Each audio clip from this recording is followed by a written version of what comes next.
All right, gang. So, Hexy made some changes in his gaming room. Took everything down. Sorry. My Guderian Blitzkrieg had to come down, although I think the Germans pretty much had it whooped anyhow. And I decided I'm just going to go with one table, give myself a little room in here for a while, and just maybe play one game at a time, maybe some 2-map monster games, or maybe some smaller map, faster play stuff. Try to get some stuff played. So my buddy Rich up in Michigan had sent me a game, and he's been asking me to play it, so I put this thing on the table. Yeah, no, you can't see it, sorry. But it's called Armored Knights. Yeah, okay. Well, we'll do this. It's called Armored Knights. Guderian crosses the Desna, 1941. All right.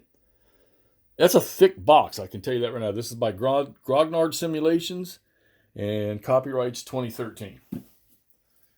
And not a bad looking game. It's got quite a few charts to it. Like I've got 1, 2, 3, 4, 5. I got 6 charts underneath the plexiglass just to the side of the map here. And the map is in 4 pieces. They're like 4, I don't know, legal size sheets maybe, but they all go together. They go together pretty good. It's a nice looking map. You can see it right there in front of you. So I set it up. I looked at the sequence of play. It's a simple move, combat, rinse and repeat. And then, of course, the rules are not very long. I haven't read through all the rules yet, but I like the counters. I like the clarity on the counters. They've been pre-clipped for me, so it was ready to play. And it's not an overload of counters. And I'm playing one of 3 scenarios. And the objective of the scenario is for the Germans they've got to get a bridgehead across this river, okay? And that is the only bridge. And they're not carrying any bridging equipment with them. And you've got, I think it's the 3rd Panzer Division. So we move down the road here. Sorry, you get some light in here for a second, then I'll turn it back over. On the first turn, which is just about after lunch sometime, and 3 Panzer battalions, a recon company, an arty battalion, and a headquarters rolled down in here. And there's one more Panzer division battalion sitting underneath there. You can stack 2 battalions in a hex, and you've got, well, I'll get to all this in a minute. And I figure we'll hit this unit right here. And we did. We hit him, and we caused a step loss on him. Now, he's in a hedgehog, and he's sitting in a town.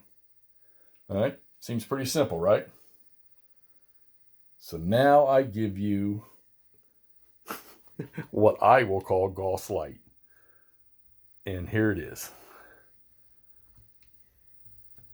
So this is the combat chain of events. All right. I put Gauss away a while back because it was so steep, and I need to, when I go to do, which I will go do that again, you really got to just have nothing else on your mind. So maybe this will be kind of a primer, even though I know this is not Gauss, this has nothing to do with it, but here's how this works.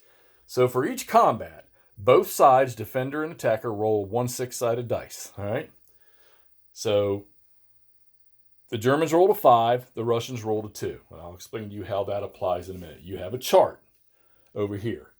And for supporting items, this chart right here will tell you what kind of benefits you get for having these forms of combined arms. So like if you have an infantry unit attacking, an infantry battalion attacking, and they've got a recon unit company that's in the hex with them, that 5 would come out to that recon unit, adding 40% strength to that infantry battalion, and a +1 die roll modifier on combat. And you've got to account for all of these if they're involved. All right? That's just the start. So let's go through this little list right here. Because it's actually fun. I've only done 1 move, 1 combat, but it's actually pretty cool. So we started with the Germans, and we figured it out. 1st Panzer Battalion's a strength of 16. All right, his dice roll is a 5. Armor can get a combined arms bonus just by being by themselves. So he got a +40%. Makes him 22.4 instead of 16. There's another armor battalion there. Same thing, 22.4. And then the recon unit is also attacking. He's just a strength of 3. He's not providing any additional because he's by himself in the hex. All right, but you've got 3 units attacking. All right, so that total strength came out to 47.8. Then you have the regimental integrity bonus. So you have 2 battalions from the same regiment in the attack. That adds 50% to their strength. So you had 2 armored battalions that were 16 each, so that reduced them both to 8. So 16 additional points were added to that 47.8, and now we're at 63.8. Then they decided to fly close air support. And here's a close air support. They have 2 of them they can use during the day. 18 strength points. But close air support is also part of this supporting unit thing. So they got a modifier of adding plus 20% to the attacking battalion's strength. So that came out to 12.76. So now we're up to 76.56 combat attacking strength. All right. Then you add in an artillery unit who's helping, who's firing. His strength is 8. Okay. The Russians' artillery, when they fire, they get a modifier on the table over there. And then you add in the close air support strength, which was 18. So that's 26 more points for a total of 102.56. All right. The Russians, infantry unit of 12, they rolled a 2, so the artillery didn't do anything that they added to the fight. So the infantry was strength of 12, the artillery was a strength of 12, so they had a 24. So you divide the attack factor by the defending factor, and that came to a column called greater than or equal to 4, because it was like 4.2 something. So you go to this table here, and up top you'll see it's 4. That's what you use, greater than or equal to 4, which is pretty simple actually, right? And then if you have an attacker table, this side here, this is the die roll the Russians will roll against the attacker in this case. And then this table on the reverse side is the Germans rolling against the Russians, since the Russians is a defender. All right. So you've got your odds. Now you have die roll modifiers. Okay. So let's go to the die roll modifiers. You can see them scribbled up here. So the Russians are in a hedgehog and in a town. So they're going to get, when they're attacked, the Germans are going to get a -1 for the hedgehog and a -1 for the Russians being in the town. In reverse, the attacking Germans are in a town, so that's going to be a -2 when the defender rolls against the attacker. All right, and then and that was it. That was all they had. And then you have column shifts. All right, so the Germans get a 2-column shift to the right, or 1 column shift to the right, because they have 3 adjacent units attacking the same hex. And it also does the same thing for the defender, because the attacker had 3 adjacent units. They also get a column shift to the right. So anyhow, the Germans ended up rolling a 5, or a 7, which converted to a 5, and it caused 2 step losses to the Russians. And then the Russians rolled a 2, which ended up doing nothing to the Germans. Since the Russians are in a hedgehog, they can drop one of the steps and they don't have to necessarily retreat. And here's how losses work in this game if you're a battalion.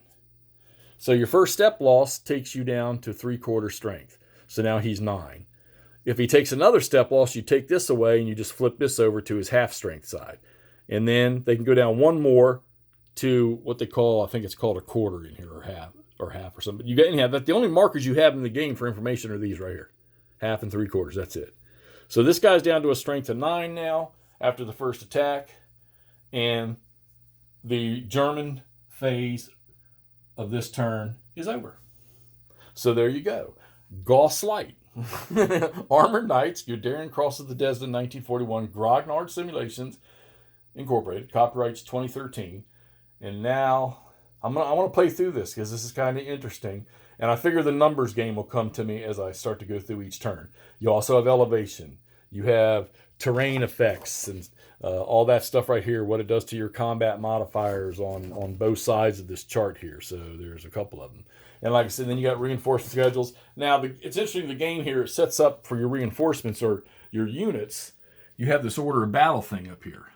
And you have these scenario cards. Let me show you the scenario card first. So here's a scenario card that I'm playing, coup de main. Okay, oops, going the wrong way here. Oh, don't you start this tonight. All right, anyhow.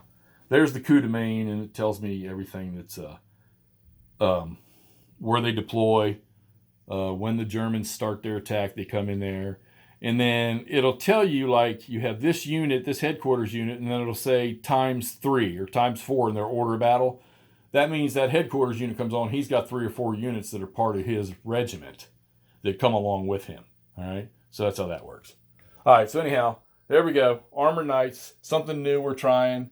Grognard Simulations. Let me get this thing posted so y'all can see how I'm getting started with this, and then I'll keep you up to date as I go. Talk to you soon.